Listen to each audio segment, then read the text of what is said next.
Hola, ¿me escuchan? Buenas tardes, bienvenidas. Sí, lo escuchamos. Ok, bueno, vamos a comenzar la clase. Yo siempre en mi primera clase presencial o en este formato, pues intento mostrarles de manera muy general lo que son las normas APA. Ok, no sé, me imagino que ustedes ya se encuentran familiarizadas con eso, porque eso es la base para poder presentar el trabajo final, porque siempre vamos a utilizar esas normas para la presentación de trabajos académicos.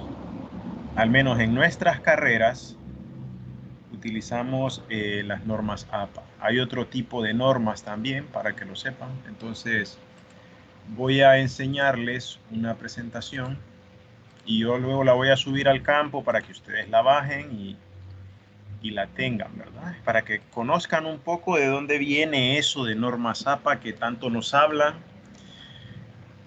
pero que muchas veces solo lo asociamos a citas bibliográficas. Y no, normas APA, por eso está en plural, normas, porque es un conjunto de cosas que hacen que nuestro documento tenga un aspecto académico y pueda el profesor revisarlo bajo unos criterios ya definidos. ¿Okay? ¿De dónde viene el nombre APA? Del American Psychological Association. ¿Okay? De ahí viene el famoso nombre, que es una abreviatura, APA. ¿Cuál es el objetivo? Comprender el uso, bueno, en este caso de esta presentación, de las normas APA en la elaboración de documentos académicos. ¿Qué es un documento académico? Un ensayo. Aquel documento que tiene ciertos ítems o ciertos apartados que debe cumplir para que sea un ensayo, una portada, un resumen, una introducción, unos objetivos, un método, unos resultados, unas conclusiones y unas recomendaciones. ¿Okay? Informes también y proyectos de investigación. Decirles que los índices con formato APA pueden ser modificados a criterio del profesor. Su profesor le puede decir, yo quiero que hagas formato APA, pero que utilices estos ítems o estos apartados en tu índice. No necesariamente tienen que ser los apartados que dictan las normas APA. En su mayoría sí, pero los profesores pueden hacer modificaciones. Si tienen consultas, abran los micrófonos, ¿verdad? ¿En qué año nacen las normas? En 1929, cuando un grupo de psicólogos, antropólogos y administradores de negocios acordaron que era necesario establecer unos estándares o reglas. O sea, bajo estos estándares yo voy a calificar los trabajos académicos. ¿Por qué? Porque antes había una vía libre y cada quien escribía académicamente como mejor le parecía. Eso es enfocado exclusivamente a la escritura científica. Entonces esto lo que viene a aportar es información para que los trabajos académicos sean uniformes, ¿okay? Y sean fáciles de revisar y fáciles de leer por cualquier persona. Entonces vean la cantidad de años que tiene, ¿verdad? Ahora vamos por la 7ª edición de las normas APA. Aquí pueden ver ustedes las ediciones y cada cuántos años hay modificaciones. Por ejemplo, la primera fue en 1952 y no fue hasta 1974 que se hizo una readecuación, una actualización de estas normas APA. Entonces tuvieron que pasar 22 años para tener una segunda edición de normas APA. ¿Ok? Aquí la tercera en 1983, tuvieron que pasar 9 años. Entonces, si se fijan, tampoco hay un periodo específico de años para actualizar unas normas, para actualizar las normas. Esto es una decisión de un consejo, me imagino, de expertos que dice, van surgiendo dudas, vacíos, tenemos que actualizar las normas APA. El otro en 1994, 11 años después, el otro en 2001, ¿okay? La sexta edición en 2009, y si se fijan, la actual en la que estamos ahora es la edición 2019. O sea, esto va a durar unos 8 o 10 años para tener la octava edición de Normas APA. Y si se fijan, es un manual. Ahí te da las pautas de cómo hacer las cosas para tener documentos con un formato académico bajo estándares aceptables desde el punto de vista científico. Esto sí me gustaría que lo supieran, aunque recuerden que cuando pasemos a la octava edición de Normas APA puede que cambie. ¿Okay? Pero las normas, como les mencioné y lo retomo, es un conjunto de cosas. No solo es citar. Las citas son una pequeña parte de lo que son las normas. Pero a veces tendemos a confundir que cuando alguien me dice Normas APA es como, las citas, citas bibliográficas. No es solo eso. Es el tipo de papel, tamaño carta. Aquí está. Si usted utiliza un A4 que por defecto lo trae su computadora, no está usando Normas APA. Si utiliza un papel oficio, tampoco está usando Normas APA. O si utiliza un tamaño A3, es tamaño carta. Ese es el tamaño que dicta la norma APA que debe tener mi documento. Márgenes 2.54 en la parte superior, inferior, izquierda y derecha. O sea, mi hoja aquí tiene que tener 2.54, 2.54, 2.54 y 2.54. La sangría. O sea, cada vez que inicio un párrafo, yo tengo que dejar 5 espacios que los puedo hacer con la barra larga de mi teclado, así como hacerle clic 5 veces, así, o utilizar esta tecla que se llama Tabs. Esa tecla ya le da los 5 espacios y usted empieza a escribir. Ahora, hay profesores que no utilizan este criterio, simplemente dicen escriba, pero no ponga sangría. ¿Okay? Sangría es que en la primera línea yo, digamos, borro la palabra sangría y la escritura quedaría así. A partir de es hasta acá. Vemos lo de los márgenes, ya lo vimos, eso ustedes lo podrán hacer en Word. Vean los tipos de letra. Antes se utilizaba mucho la Times New Roman. Y vean ahora. Está la Calibri 11, la Arial 11, la Lucida Sans Unicode 10. Son fuentes con serifas y fuentes sin serifas. El concepto de serifas tiene que ver como con los adornos de las, como por decirle, los piquetes de las letras, así las vueltecitas. Eso es como con vueltas y esto es como un formato simple, ¿ok? Ya luego lo vamos a ver. Entonces vean, también está. Usted puede hacer Normas APA y si su profesor no le da un tipo de letra, usted puede usar Calibri, Arial, Lucida Sans Unicode o Times New Roman. Vean los tamaños. Todas son 11 excepto esta, la Lucida y la Computer Modern Normal. ¿Okay? Por lo general, a nosotros el Word nos viene por defecto en Calibri. Antes no se usaba. Ahora sí. El alineamiento, fíjense, a la izquierda, dice APA. APA dice a la izquierda, pero si la universidad o su profesor le dice que es justificado, entonces usted lo justifica. Aquí este texto está justificado por ambos lados, izquierda y derecha. ¿Okay? El interlineado es doble. Y vean la estructura según APA. Portada, resumen, texto. Dentro de este texto o la parte central del documento tenemos la introducción, el método, los resultados y la discusión. Referencias bibliográficas, tablas, figuras y apéndices. O sea, este es el formato vertebral básico de APA. Pero su profesor le puede decir, Métale una justificación, métale un marco teórico, métale unas conclusiones, que aquí no las vemos, ingrese unas recomendaciones, que aquí tampoco las vemos. Entonces, repito, su profesor tiene que darle pautas claras de qué quiere en el informe, en el ensayo, en el proyecto con normas APA. ¿Okay?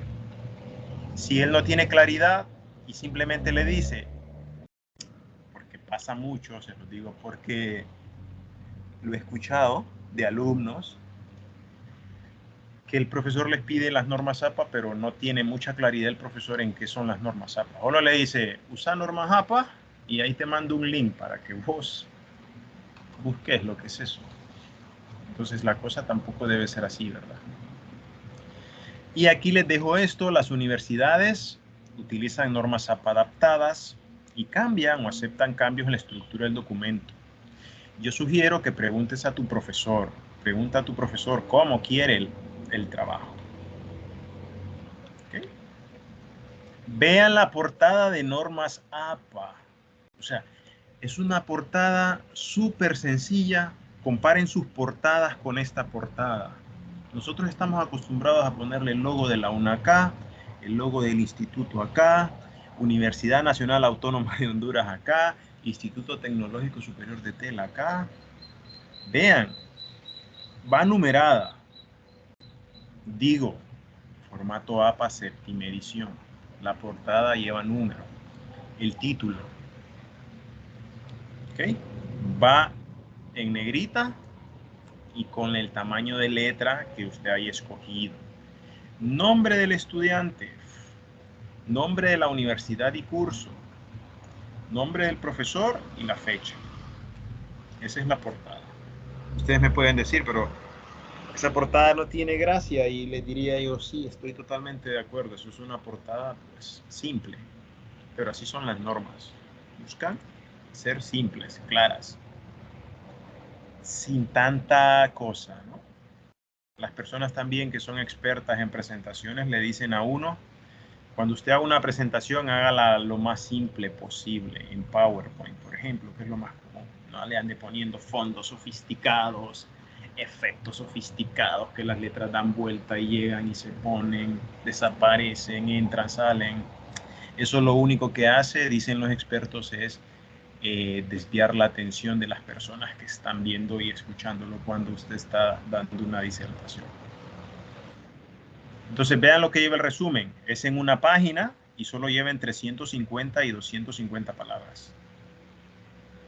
La página es la número 2. Va alineado a la izquierda según APA. O si su profesor le dice que lo justifique, usted lo justifica. ¿Ok? El título va a ir centrado y en negrita. La primera línea del resumen debe quedar al ras y en sangría, o sea, iría desde el inicio. No tendríamos... Cuando digo sangría es que dejo los 5 espacios y empiezo a escribir. En este caso, la primera línea del resumen no lo lleva. Escriba el resumen en un solo párrafo sin sangría. También los resúmenes llevan palabras clave, van en cursiva. ¿Qué es el concepto de una palabra clave?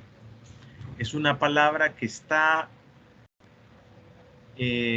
diseñada para que cuando alguien quiera investigar algo sobre un tema en concreto, utilice este método de búsqueda. Por ejemplo, si yo estoy haciendo un proyecto de inversión sobre la instalación de un café internet, entonces yo tengo que poner palabras claves que tengan relación con el título de mi proyecto.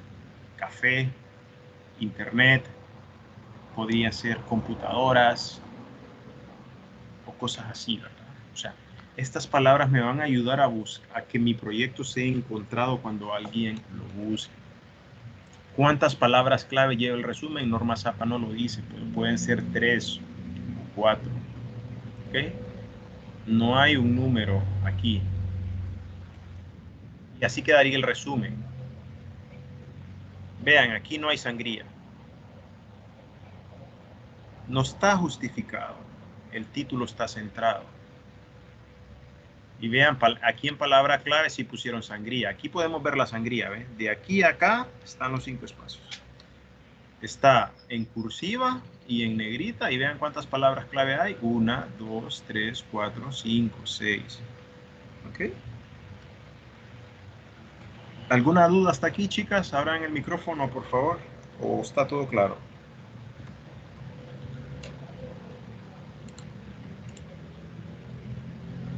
¿Todo claro? ¿O hay dudas? Sí, Lick. Ok. Sí, Lick. Y el índice no lo dice cómo hacerlo. Ahorita vamos a ver eso, a ver si lo dice. Buena pregunta. Ah, ok. Estructura, la introducción. Se comienza en una nueva página. El número de la página de la introducción es la 3, porque recuerden que el resumen es la 2 y la portada es la 1. Pero puede ser la 4 si yo coloco un abstract. Para los que no saben, abstract es la palabra que define como decirle el equivalente o traducido al español es resumen. Entonces, esta sección que se llega a llamar abstract es el resumen en inglés. Entonces, si usted coloca portada, resumen y abstract, lo que va a hacer es pasar el resumen que lo tiene escrito en español a inglés. ¿Okay? ¿Qué aspectos toma en cuenta en la introducción? ¿Por qué es importante este problema? Tengo que ayudar a responder estas preguntas para armar mi introducción. ¿Cómo se relaciona el estudio con trabajos previos en el área? Si otros aspectos de este estudio se informaron anteriormente, ¿en qué se diferencia y se basa este con respecto a los anteriores? ¿Cuáles son las hipótesis y objetivos primarios y secundarios del estudio? Yo medio los menciono en la introducción. ¿Y cuáles son los vínculos, si es que existen, con la teoría? ¿Cómo se relacionan entre sí las hipótesis y el diseño de la investigación? ¿Y cuáles son las implicaciones teóricas y prácticas del estudio? Todas estas preguntas, si yo las voy respondiendo, me van a ayudar a que yo pueda armar una introducción en base a las normas APA. También muchas veces la introducción se enfoca mucho en este tema, en el problema. ¿Cuál es el problema? ¿Okay? Se llama introducción porque me da una breve idea de lo que yo me voy a encontrar posteriormente en su estudio o informe. ¿Okay? La diferencia entre la introducción y el resumen es que el resumen, como la palabra lo dice, resume en 150 palabras el proyecto que usted hizo. Usted tiene que ser capaz de decir en 150 palabras lo que hizo, en este caso, del proyecto de inversión. ¿Cuál es el objetivo? ¿Cuáles fueron los principales resultados de los estudios? ¿Y cuál es la principal conclusión, por decirlo así? Con esos tres aspectos y utilizando 150 palabras, usted tiene que ser capaz de que el lector, con solo leer esas 150 palabras, sepa lo que usted hizo. Entonces, si le interesa, el lector va a continuar leyendo su trabajo. Si no le interesa, va a buscar otro. Entonces, para eso sirven los resúmenes. ¿Okay?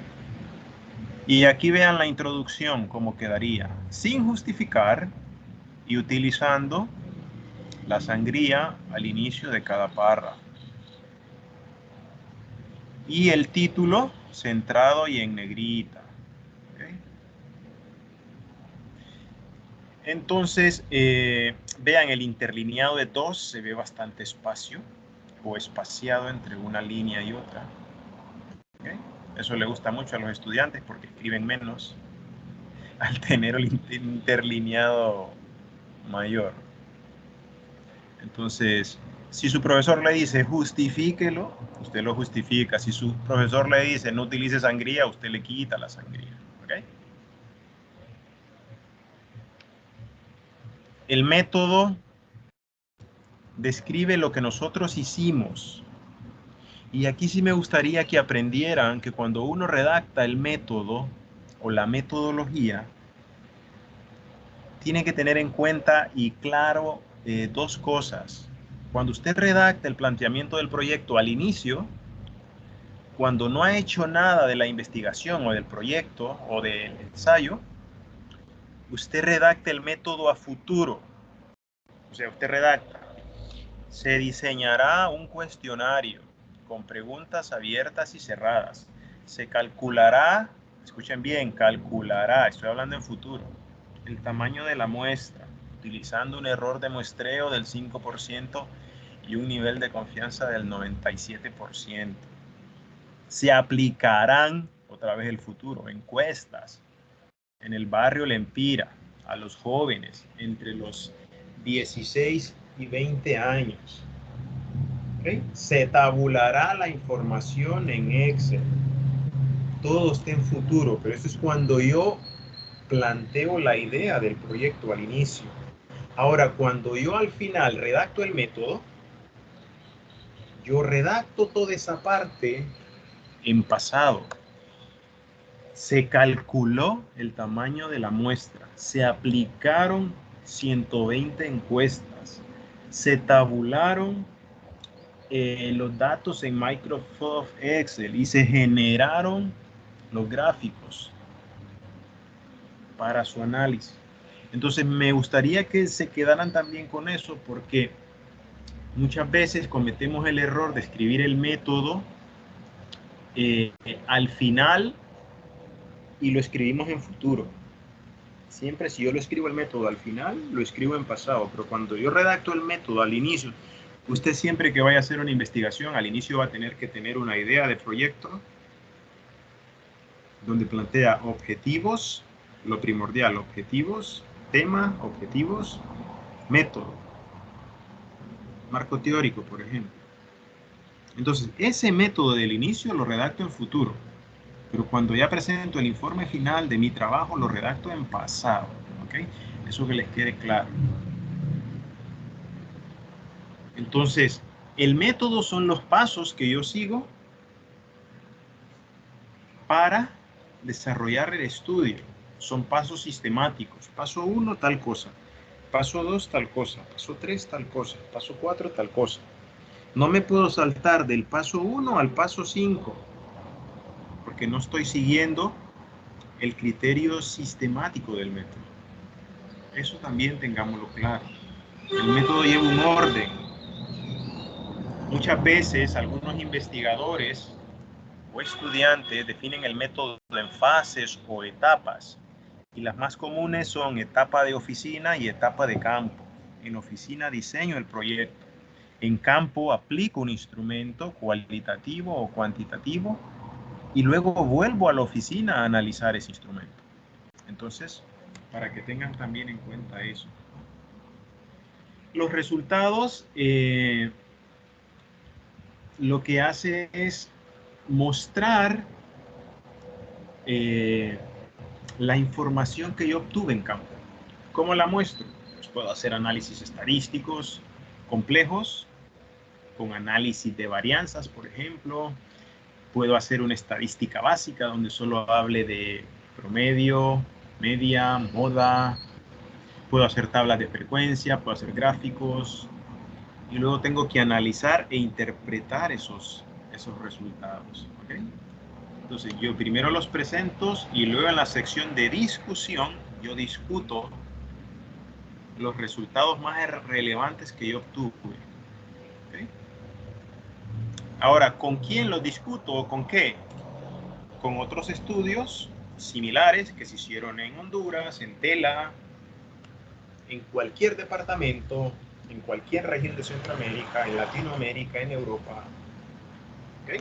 Yo puedo comparar mis resultados con otros, pero para eso tengo que encontrar proyectos similares que hicieron algo similar en otro lugar y decir, ah, este proyecto obtuvo estos resultados, yo obtuve esto.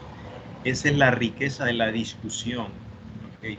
Yo discuto lo que tengo con otros investigadores, con otros profesores, con otros estudiantes. ¿Okay?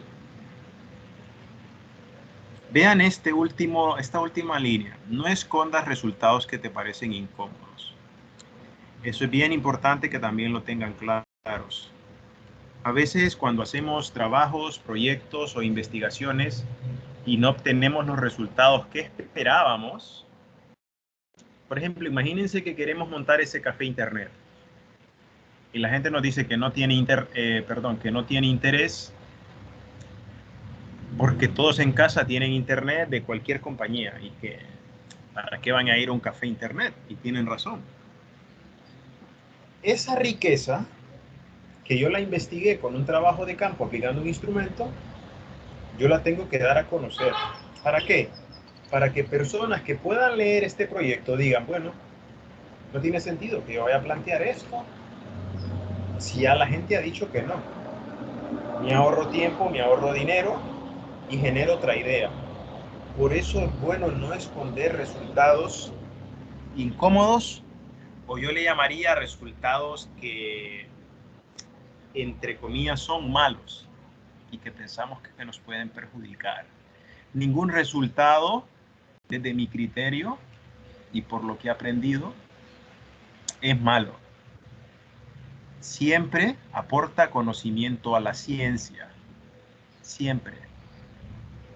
Porque eso que ese investigador o profesor hizo mal o alumno, usted lo puede mejorar. Usted puede no seguir ese camino. Si le salió mal porque se fue por aquí, yo lo voy a plantear por aquí. Esa es la riqueza de los resultados incómodos. ¿Okay? La discusión ya lo mencioné. Y aquí pues hay que responder estas preguntas. Repito, tengo los resultados y luego los discuto. ¿Okay? Entonces, ¿cuál es el significado teórico, clínico o práctico de los resultados? ¿Cuál es la base de estas interpretaciones? Si los hallazgos son válidos y replicables. O sea, si lo que yo encontré es válido, ¿válido desde qué punto? Estadístico. Si la estadística me dice a través del cálculo del tamaño de la muestra que debo hacer 322 encuestas y solo hice 50, estadísticamente mis hallazgos no son válidos. Entonces, la credibilidad científica de mi trabajo ya no existe desde ese momento, porque me van a empezar a atacar y me van a decir, pero ¿por qué hiciste solo 50 encuestas y eran 322? O sea, tus resultados estadísticamente no tienen credibilidad y ya no van a poder ser replicables. Replicables es que yo llevo esta experiencia que hago en tela, la puedo llevar a Arizona, la puedo llevar a Tocoa, la puedo llevar a la Mosquitia. Eso es la réplica. Ahora, esta réplica tiene que tener una modificación, porque las realidades de Arizona, Tocoa y la Mosquitia, la idiosincrasia de la gente es totalmente diferente. Entonces, usted va a llevar la idea, pero para replicarla la va a tener que readaptar o reajustar a la realidad de su entorno. Imaginémonos que llegamos a la Mosquitia y ahí la gente solo habla misquito y yo quiero montar un proyecto de inversión. Y yo no sé hablar misquito y yo llevo el proyecto escrito en castellano. Tengo que adaptarlo, tengo que traducirlo a misquito, buscar a alguien, a pagar un intérprete. O sea, todo eso es adaptar la réplica y con eso voy a obtener mejores resultados. ¿Okay? Y aquí tenemos otras preguntas. Por ejemplo, la última, ¿qué problemas quedaron sin resolver o surgen de nuevo debido a estos hallazgos? Muchas veces el planteamiento del problema de nuestro proyecto, con nuestro proyecto, no lo podemos resolver en un 100%, pero sí en una parte. Aquí están las citas. Esto es lo que muchas personas creen que es norma Zappa. Entonces, repito de nuevo, esto es una pequeña parte de las normas. ¿Okay? Plagio es copiar y pegar de internet, de cualquier sitio web, sin utilizar citas bibliográficas. Calificación 0. Plagio, que María me preste el trabajo a mí y yo solo le cambie la portada y le pongo un tamaño de letra diferente y un tipo de letra diferente. Plagio. Calificación para ambos, 0. ¿Ok? Porque no están haciendo ningún esfuerzo, simplemente están haciendo un trabajo en media hora cuando sus compañeros estuvieron semanas o meses queriendo hacer este trabajo. Ahora bien, si su profesor no se da cuenta que hizo plagio, suerte la suya. Va a tener una nota, pero si su profesor se da cuenta, le puede poner un 0, le puede mandar a repetir el trabajo, le puede decir que no se va a graduar porque ese proyecto final de carrera es un plagio. Y créanme, chicos, que es desagradable. Yo he estado en defensa de tesis y uno no encuentra, ¿cómo decirles? Uno no encuentra las palabras para no sonar tan mal, como para decirle, eso que has hecho es un plagio, eso, bueno, para que lo entiendan, eso no sirve, pero vos no le podés, bueno, al menos yo no le diría así directamente, eso no sirve. Pero cuesta tanto como encontrar las palabras, de decirle, mire, el trabajo está bien, pero he visto que lo copió de aquí, de este manual, dice exactamente lo mismo, usted sabe que esto es un plagio, ¿no? O sea, es bien difícil encontrarse en esa situación. Y ya me ha pasado, por ejemplo, a mí, ¿verdad? Donde he tenido con una terna de profesores de decir, nos abstenemos de dar una nota porque este trabajo es un plagio, tiene que mejorarlo, tiene que cambiarle el enfoque. Okay. Hay programas que los profesores usamos para detectar el plagio. Entonces los alumnos tienen mucho miedo a eso, sobre todo en niveles de maestría, de licenciatura.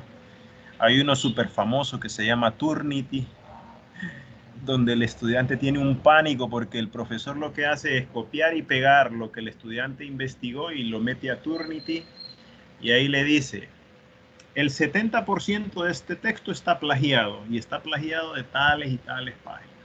Entonces, los alumnos tienen bastante temor al dichoso Turnitin, ¿verdad? Pero es una licencia carísima que yo no sé cuánto vale, como 300.000 empiras, creo. No cualquiera la puede pagar.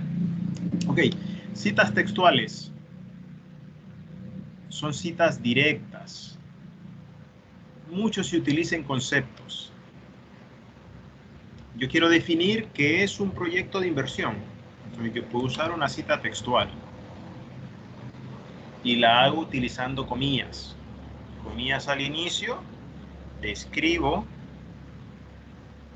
En este caso no describo nada. Copio y pego. La cita textual es copiar y pegar. Abro comillas.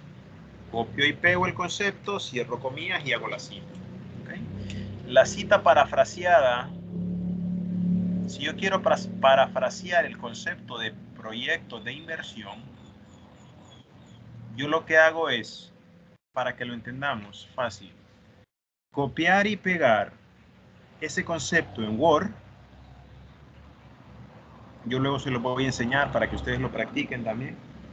Subrayar las palabras clave de ese concepto y con esas palabras clave yo le doy mi estilo de redacción a ese concepto. Eso es parafrasear. ¿Okay? Si, por ejemplo, el concepto de proyecto de inversión es la casa es de color negro, yo busco cuáles son las palabras claves, casa y negro. ¿Cómo lo voy a parafrasear? La casa ubicada en barrio Venecia, en la primera cuadra, de color negro y con paredes adornadas de no sé qué, se encuentra en tales condiciones. Ahí yo ya estoy parafraseando. La diferencia entre parafrasear y hacer citas textuales es que estas citas no van entre comillas. Llevan mi estilo de redacción, pero manteniendo la idea principal del autor inicial. ¿Okay? Y aquí tenemos un link de ejemplo de citas bibliográficas. Luego tal vez podemos hacer un ejercicio de esto. Vean según APA séptima edición. Cita directa también lleva un número de página al final. O sea, ¿de qué página yo saqué este concepto? Entonces vean el criterio que yo les dije. Cita textual, o cuando le dice su amiga o su amigo, te voy a contar textualmente lo que me dijo X persona. O sea, es que no le va a poner ni le va a quitar, te lo va a decir exactamente igual. ¿Okay? Entonces, abro comillas y todo esto es copiado y pegado. Esto que dice aptitud, pegó y todo esto, hasta la vida. Es copiado y pegado de internet o de un sitio X. Cierro comillas. Fíjense aquí, hay dos maneras de escribir citas bibliográficas. Al inicio, como este ejemplo, o al final, como este ejemplo. Por lo general, nosotros, como utilizamos las normas APA automatizadas de Microsoft Word, solamente hacemos citas al final. Pero no necesariamente es así, también las puedo hacer al inicio. Y vean las diferencias. Si yo cito al inicio, cuando yo cito, lo que aparece es el apellido del autor y el año en que se publicó ese documento. O sea que Freud en 1915 dijo esto. Y esto lo dijo en la página 421. Repito, apellido y año de publicación. Entonces, si se fijan, el apellido está fuera del paréntesis y solamente el año está dentro del paréntesis. Lo mismo acá. Perdón, acá es diferente. Acá Freud está dentro del paréntesis, el año está dentro del paréntesis y la página está dentro del paréntesis. ¿Ok? Vean la diferencia. Esto es lo que hace Microsoft Word. Posiblemente ustedes solo han hecho citas así. Y vean aquí, el número de páginas sale al final del texto y la comilla. ¿Okay? No lo ponemos aquí al inicio. Ahora, Microsoft Word no me pone el número de página que yo consulté, solo le pone esto, ¿verdad? Entonces también se puede usar solo esto. Freud, 1915. Ahora, para hacerlo así, yo eso se lo voy a enseñar después. Usted tiene que convertir este texto que en Word está enlazado. Cuando digo enlazado es que cada cita que usted ingrese, usted la selecciona y va a ver que tiene como un link. Eso es que está enlazado para al final descargar la bibliografía. Usted tiene que convertir este texto en un texto estático para poder hacer esto. El concepto de texto estático es que usted lo puede manipular. Puede borrar el paréntesis del final y solo poner entre paréntesis el año. Vamos a tener una práctica de esto. ¿Okay? Esta es otra cita directa, pero con más de 40 palabras. O sea, hay citas textuales con menos de 40 palabras, que es esta, y con más de 40 palabras, que es esta.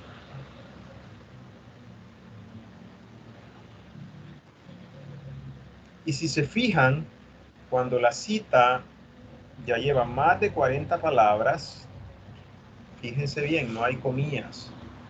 Ni aquí, ni aquí, ni aquí, ni aquí. ¿Okay? No existen las comillas. Vean. No existen las comillas. Entonces las citas textuales pueden ser de menos de 40 palabras y de más de 40 palabras. Cuando son menos de 40 palabras, está aquí, comillas. Cuando son más de 40 palabras, no uso comillas. Aquí tenemos citas parafraseadas. Esto no me voy a detener en esto porque ya más o menos comenté lo que era. ¿Okay? Pero es mantener la idea del autor, aquí lo digo yo. Esto lo digo yo con mis propias palabras. Mantengo la idea del autor o autores y le doy mi toque personal de redacción. Estos son ejemplos de normas APA. ¿Okay? Fíjense en algo. Esta cita no tiene número. Perdón, sí, no tiene número de página. Vean, aquí está. Aquí no. Entonces eso puede crear confusión en nosotros. Entonces al final, ¿pongo o no pongo el número de página? ¿Okay? Muchos no lo usan, muchos usan solo esto. ¿Qué significa? Que este autor es apellido Ramírez y elaboró este documento o lo publicó en 1983. Este, Taleb, lo publicó en 2016. ¿Okay? Las tablas. Esto es lo que deben llevar las tablas. Pero para que lo entendamos, con una figura que lo explica mejor, fíjense, número de la tabla. No va centrado, va alineado a la izquierda y en negrita. Tabla 1. No pongo de corrido el nombre, el título. No, doy un enter, utilizo la cursiva y pongo el título de la tabla. No es que pongo tabla 1, 2 puntos y el título. No, aparece tabla en negrita. Enter, título en cursiva. ¿Okay? Y este es el encabezado, o sea, los títulos de las columnas van en negrita. Y esto es el cuerpo de la tabla, la información.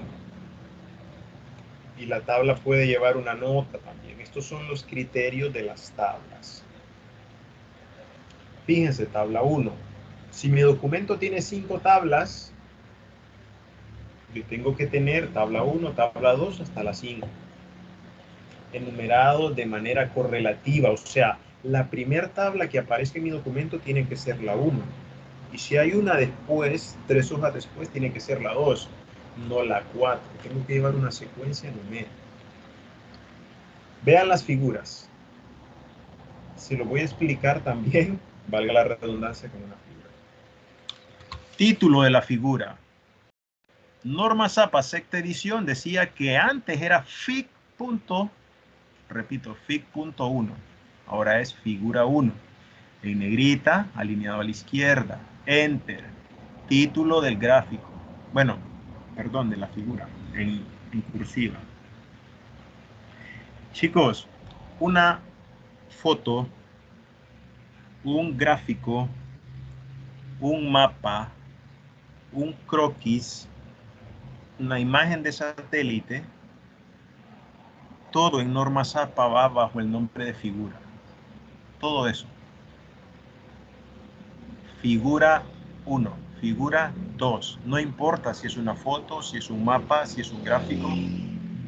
Usted no tiene que poner foto 1, mapa 1,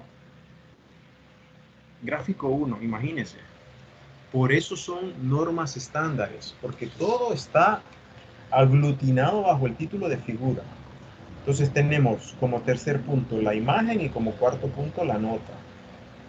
¿Okay? Antes, este título, en la edición anterior, estaba aquí abajo. Decía FIG 1, retorno real de las acciones administrativas.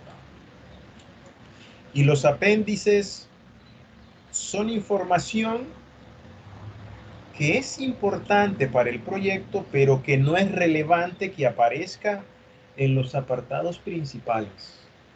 Por ejemplo, la encuesta que diseñamos es relevante porque con eso tenemos la información, pero no es necesario que vaya en los apartados principales de mi documento, por eso la pongo en apéndice. Digo, se elaboró una encuesta con preguntas abiertas y cerradas, ver apéndice 1. Entonces, si alguien tiene interés en leer la encuesta, se vira al apéndice 1, que está al final de mi documento académico.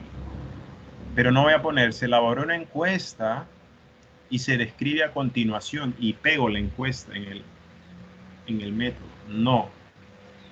No va en el método, va en apéndices. Fotografías, va en apéndices, excepto fotografías que usted diga, esta fotografía no puede ir en apéndice. Tiene que ir en el documento porque yo quiero mostrar esto.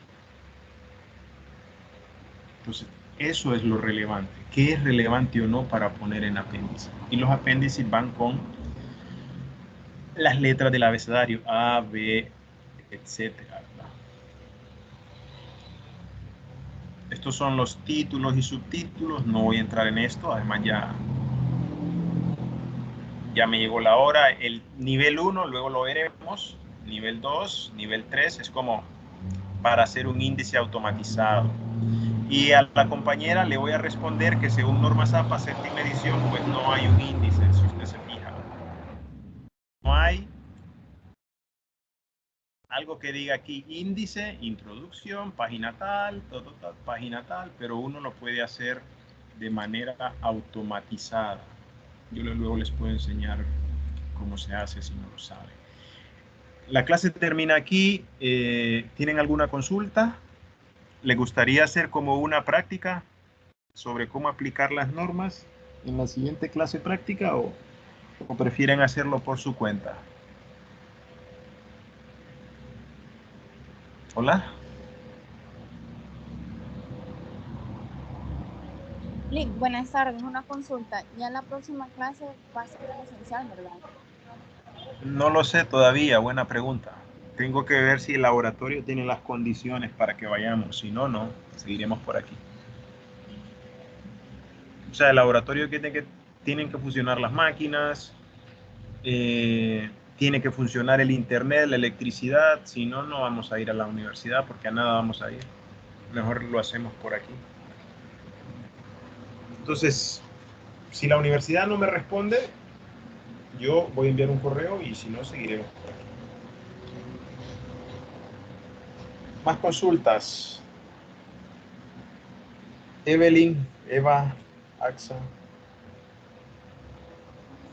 Por mi parte, no, Lick. Ok, Eva. No, Lick, solo era el índice, a ver. Ok. ¿Le gustaría hacer una práctica, digamos, como, no sé, intentar hacer una cita parafraseada bien hecha, una cita textual? ¿Le gustaría ver eso? Sí, sería bueno, Lick. Por mí está bien. Sí, Lick, también. Ok, entonces Que nos enseñe usted en su computadora, así como lo hace. Sí, pero también quiero que lo hagan ustedes ahí en su computadora para que el ejercicio sea como tenga doble propósito, que ustedes lo aprendan. ¿Okay? Ok. Bueno, nos vemos el lunes. Gracias por venir a la clase y feliz fin de semana. La clase va a quedar grabada en el campus, la presentación va a quedar en el campus, para que ustedes la puedan leer también y la puedan compartir con personas que les pregunten sobre normas APA, ¿verdad? Buenas tardes, hasta luego. Buenas tardes, Lick. Muchas Buenas gracias. tardes, Lick.